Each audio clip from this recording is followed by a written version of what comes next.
અંબાજીના હવામાનમાં ભર બપોરે પલટો આવતા વરસાદ નોંધાયો। 4 જિલ્લામાં વરસાદની આગાહી।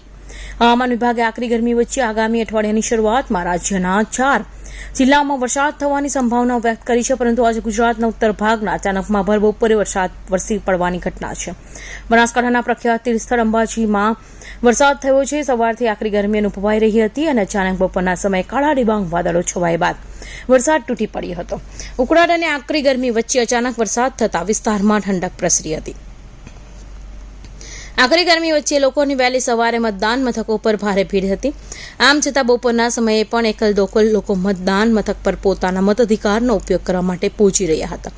આમાં બપોરના 1 વાગ્યાથી આસપાસ અંબાજી વિસ્તારમાં વરસાદી ઝાપટું પડ્યું હતું। અચાનક હવામાન પલટો અને વરસાદ પડતા લોકોમાં કુતૂહલ સર્જાયું હતું।